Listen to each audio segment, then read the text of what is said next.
Halo anak-anak, assalamualaikum warahmatullahi wabarakatuh. Welcome back to my channel. Kali ini Ibu akan membahas sebuah tema ya, tema baru dalam pembelajaran kelas 5 ya. Kali ini kita akan langsung masuki tema 7 dengan judul peristiwa dalam kehidupan. Oke, stay tuned, don't go anywhere. I'll be right back. Mari kita belajar bersama Bu Guru yang bulat.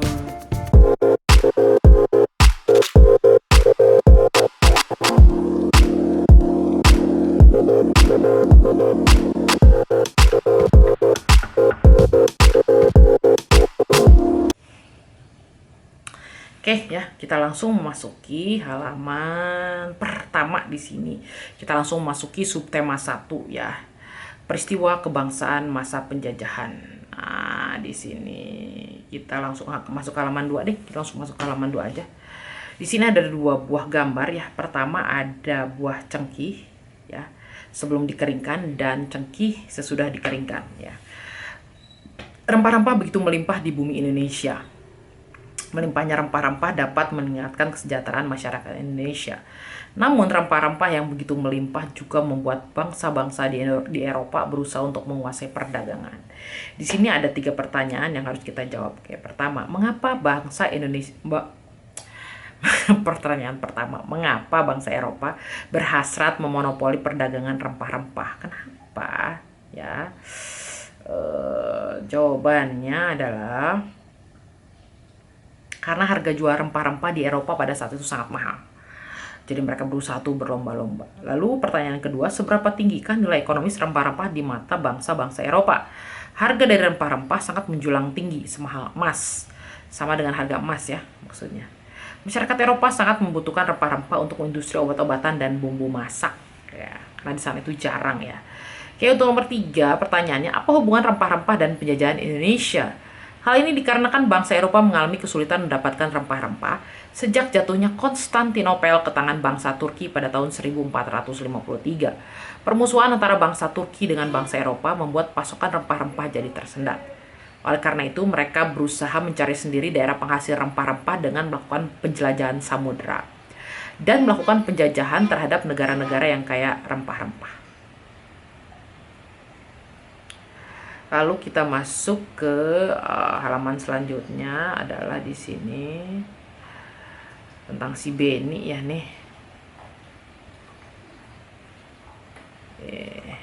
Kita langsung aja masuk ke halaman 100. Kita langsung masuk ke halaman 4 aja. Peristiwa kedatangan bangsa barat. Ya, di sini sejarah nih. Mulai akhir abad ke-15, bangsa Eropa melakukan penjelajahan samudera. Bangsa Eropa yang pernah melakukan penjelajahan dan penjajahan di Indonesia dimulai oleh bangsa Portugis. Ya. Kapal mereka pertama kali mendarat di Malaka pada tahun 1511. Berikutnya ialah bangsa Spanyol yang mendarat di Tidore, Maluku pada tahun 1521. Kemudian disusul oleh bangsa Inggris dan Belanda. Kapal-kapal Belanda pertama kali mendarat di Pelabuhan Banten pada tahun 1596. Ya, yang terakhir itu Belanda, dan yang paling lama menjajah juga bangsa Belanda ya. Setelah Belanda itu baru Jepang. Faktor-faktor pendorong penjelajahan samudera antara lain sebagai berikut. 1, ya, adanya keinginan mencari kekayaan atau gold, disebutnya gold. Waktu itu ada yang namanya gold, gospel, dan glory ya. 3G ya. Gold, gospel, and glory. Pertama kita bahas tentang gold ya. Kekayaan yang mereka cari terutama pada rempah-rempah sekitar abad 15 di Eropa. Harga rempah-rempah sangat mahal. Harga rempah-rempah semahal harga emas ya, atau gold. Mereka sangat membutuhkan rempah-rempah untuk industri obat-obatan dan bumbu masak.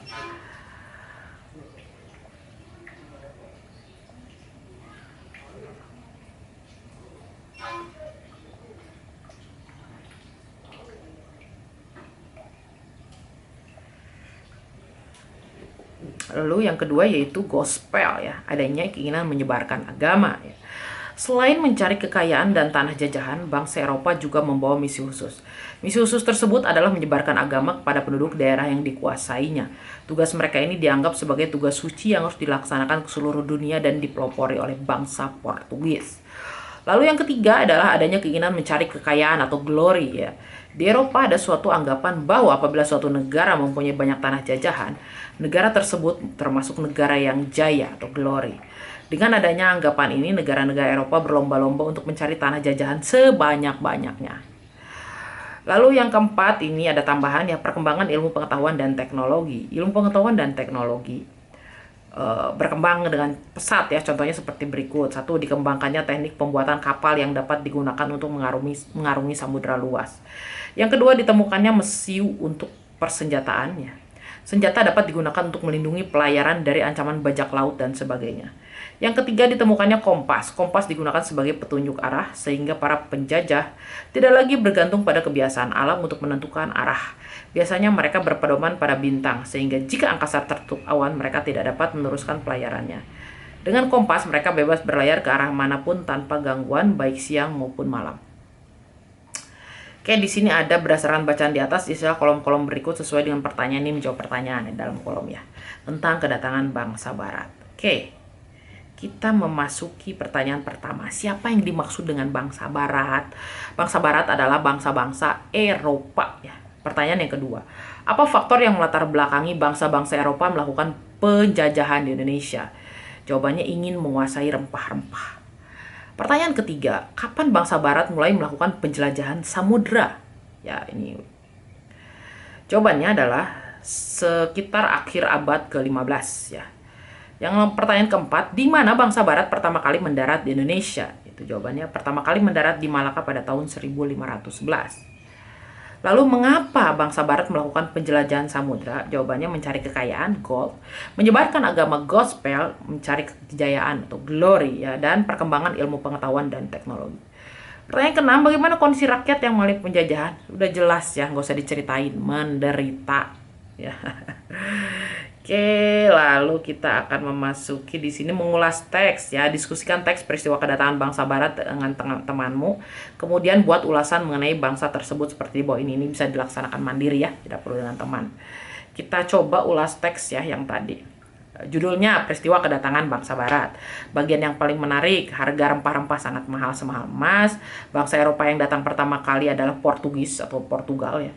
Faktor-faktor penjelajahan dan penjajahan adalah 3G. Gold, Gospel, and Glory, dan juga IPTEK ya, ilmu pengetahuan dan teknologi. Informasi pentingnya, faktor penjelajahan dan penjajahan bangsa Barat yaitu mencari kekayaan, menyebarkan agama, mencari kejayaan, dan IPTEK. Pendapat saya tentang teks ini bagus dan bermanfaat untuk menambah pengetahuan tentang sejarah bangsa Indonesia. Ya, Ibu menyarankan atau tidak menyarankan teks ini karena kalau Ibu sih menyarankan teks ini karena berisi pengetahuan yang bermanfaat tentang sejarah perjuangan bangsa Indonesia. Ya, kita harus tahu ya. Oke, lalu kita masuk ke halaman 8. Bersama kelompokmu, carilah informasi mengenai kedatangan tiap-tiap bangsa Eropa ke Indonesia. Informasi dapat kamu peroleh dari buku, surat kabar, majalah, atau artikel di internet. Oke. Pertama, kedatangan bangsa Portugis di Indonesia. Tahun kedatangannya 1511. Tempat atau daerahnya pantai utara Sumatera dan daerah Malaka. Tujuannya mencari daerah penghasil rempah-rempah dan menguasai pelabuhan Malaka sebagai pusat perdagangan. Peristiwa-peristiwa penting yang terjadi, jatuhnya Malaka ke tangan Portugis, membangun benteng di Ternate. Reaksi masyarakat awalnya diterima dengan baik kedatangan Portugis dan mendukung Sultan Ternate. Tetapi akhirnya terjadi perlawanan terhadap Portugis yang bertindak sewenang-wenang. Lalu ada juga yang kedua, kedatangan bangsa Spanyol di Indonesia. Tempat atau daerahnya Pantai Tidore, Maluku. Tujuan menyebarkan agama dengan strategi misionaris. Peristiwa-peristiwa penting yang terjadi meletakkan dasar-dasar agama di Ambon, Ternate, dan Morotai. Reaksi masyarakat awalnya diterima dengan baik, tetapi akhirnya terjadi perlawanan rakyat. Kedatangan bangsa Belanda di Indonesia ya, yang ketiga nih, kedatangan bangsa Belanda di Indonesia ya. Tahun kedatangannya tahun 1596. Tempat atau daerah kedatangan itu di Pelabuhan Banten ya, dia datangnya. Tujuannya mencari daerah penghasil rempah-rempah. Peristiwa-peristiwa penting yang terjadi, pembentukan VOC ya. VOC kalau nggak salah ini singkatan dari Verenigde Oost Indies Company. Pembentukan pemerintahan kolonial Belanda ya. Dan ya itu dia, terjadi pembentukan VOC dan pembentukan pemerintah kolonial Belanda. Lalu reaksi masyarakat yang awalnya diterima dengan baik tetapi akhirnya terjadi perlawanan rakyat ya. Lagian siapa yang mau hidup dijajah? Oke, itu dia ya informasi di halaman 8. Kita masuk ke halaman 9. Salah satu latar belakang kedatangan bangsa-bangsa Eropa ke Indonesia adalah semboyan 3G, Gold, Gospel, dan Glory. Tuliskan kembali arti Gold, Gospel, dan Glory pada kolom berikut dan tuliskan pendapatmu mengenai semboyan 3G tersebut. Oke. Gold itu adanya keinginan untuk mencari kekayaan. Gospel adanya keinginan untuk menyebarkan agama. Glory adanya keinginan untuk mencari kejayaan, ya. Pendapatmu silahkan ditulis ya. Ibu jadi tidak bisa berpendapat kalau gini. Menurut kamu pendapatmu gimana? Apakah semboyan itu bagus dan lain sebagainya? Silahkan kamu tulis pendapatmu masing-masing dengan alasannya. Lalu kita masuk ke halaman 10 ya. Di sini buatlah pengandaian berkaitan dengan peristiwa kedatangan bangsa-bangsa Eropa. Seandainya aku menjadi rakyat Indonesia pada masa itu, aku akan menolak kedatangan bangsa-bangsa Eropa di Indonesia. Udah jelas ya. Penjajah menyengsarakan kehidupan rakyat Indonesia. Sikap para penjajah awalnya baik, namun pada akhirnya kelihatan juga sifat aslinya, yaitu menindas dan kejam. Itu dia jawaban Ibu ya. Kita langsung masuk ke halaman 11 tentang sifat-sifat benda ya. Di sini mari kita baca bersama-sama tentang sifat-sifat benda. Benda-benda yang ada di sekitar kita digolongkan menjadi 3, yaitu benda padat, cair, dan gas. Ketiganya memiliki sifat yang berbeda. Mengapa kamu perlu mengetahui sifat-sifat benda? Salah satu manfaat mengetahui sifat-sifat benda ialah kita akan tahu cara memperlakukan benda-benda yang ada di sekitar kita. Salah satu wujud benda adalah padat. Kamu pasti memiliki banyak benda di sekitarmu yang berwujud padat. Kamu dapat memegangnya dan dapat memindahkannya tanpa mengubah bentuk aslinya. Benda padat yang ada di sekitarmu dapat diubah dengan beberapa perlakuan seperti diberi panas, diberi tekanan tinggi, atau diberi perlakuan fisik seperti menggunting, menekan, melipat, atau menyobek. Wujud berikutnya adalah cair. Benda-benda cair dapat ditemui dengan mudah di sekitarmu. Air merupakan zat penting dalam kehidupan makhluk hidup yang berwujud cair. Benda cair yang ada di rumahmu biasanya berada dalam sebuah wadah seperti bak kamar mandi, baskom, gelas, atau ketel air. Perhatikanlah bahwa ketika benda cair itu dipindahkan, ia akan berubah mengikuti wadahnya. Jika wadahnya berlubang, benda cair itu akan segera mengalir keluar dari wadahnya. Jika kamu melihat sungai atau air terjun, air yang ada di dalam badan sungai akan mengalir dari tempat yang lebih tinggi ke tempat yang lebih rendah. Benda cair juga dapat merambat melalui serat-serat halus dari bahan seperti bahan kain. Benda cair mengisi rongga kecil atau pori-pori bahan tersebut. Wujud benda yang lain adalah gas. Ya. Manusia dapat memasukkan dan mengeluarkan gas dari dalam tubuhnya pada saat bernafas. Manusia menghirup gas oksigen dan mengeluarkan gas karbon dioksida. Dengan cara meniup, kamu dapat membuat sebuah balon mengembang. Dengan meniup, kamu juga dapat menggerakkan selembar kertas di tanganmu. Kamu dapat mencium bau napasmu sendiri. Kamu pun dapat mencium bau-bau lainnya yang berupa gas. Dengan memahami sifat gas, manusia menciptakan parfum atau minyak wangi untuk menyebarkan bau dari gas yang dikeluarkan dari wadah parfum tersebut. Namun, apakah kamu dapat melihat wujud gas dengan mata telanjang? Dapatkah kamu mengubah bentuknya? Di sini ada sebuah percobaan ya. Percobaan, kamu bisa melakukan percobaan ya. Oke, percobaan pertama di sini alat dan bahannya 2 buah pensil, penghapus pensil, peraut pensil, dan buku catatan. Maka kegiatannya, ambillah pensil yang masih utuh, kemudian bentuklah dan gambarlah. Dengan menggunakan penyerut pensil, rautlah pada bagian ujung pensil hingga dapat digunakan untuk menulis. Perhatikanlah, gambarlah, dan bandingkanlah gambar ini dengan gambar pensil yang utuh sebelumnya. Ya, jadi ada gambar yang utuh sama gambar yang sudah diserut. Ambil penghapus pensil, amati bentuknya dan gambarlah. Gosoklah penghapus tersebut ke permukaan meja yang rata dan halus selama beberapa saat. Amati bentuknya, terutama pada bagian yang digosokkan. Gambarlah dan bandingkan dengan gambar sebelumnya. Oke, kita masuk ke 3 pertanyaan di sini. Apakah ujung pensil berubah bentuk setelah diraut? Ya, berubah. Apakah ujung karet penghapus pensil berubah setelah digosokkan? Ya, berubah. Apa kesimpulanmu? Ya. Suatu benda padat dapat diubah dengan perlakuan tertentu seperti diberi panas, diberi tekanan yang tinggi, atau diberi perlakuan secara fisik, menggunting, menekan, melipat, atau menyobek. Itu dia kesimpulannya. Lalu di sini percobaan kedua ya, alat dan bahannya, gelas yang diisi 3/4 tinggi gelas, wadah lain yang transparan, nampan atau papan kayu.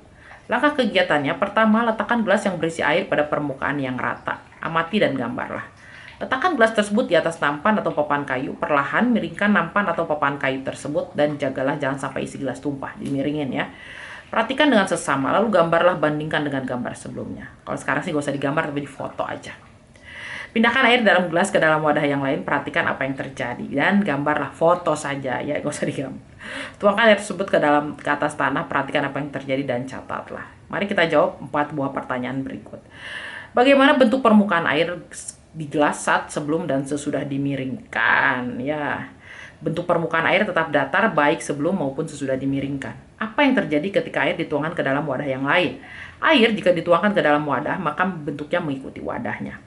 Bagaimana cara air tersebut dapat mengalir? Sifat air adalah mengalir ke tempat yang lebih rendah. Apa yang terjadi ketika air dituang ke atas tanah? Kemanakah air itu mengalir? Air akan meresap ke dalam tanah, mengalir ke tempat yang lebih rendah, sehingga air di permukaan tanah tersebut lama-lama akan habis. Pertanyaan kelima, bagaimana cara air tersebut dapat mengalir? Dengan cara mengalir ke tempat yang lebih rendah. Pertanyaan keenam, wah ternyata ada 7 pertanyaan. Apa yang terjadi ketika air dituangkan ke atas tanah, kemanakah air itu mengalir? Dalam waktu tertentu air akan habis. Hal ini dikarenakan air masuk ke dalam tanah melalui celah-celah atau pori-pori dalam tanah, atau meresap ya disebutnya. Apa kesimpulanmu? Kesimpulannya adalah sifat dari benda cair bentuknya tidak tetap, selalu mengikuti bentuk warnanya. Bentuk dari permukaan air adalah datar.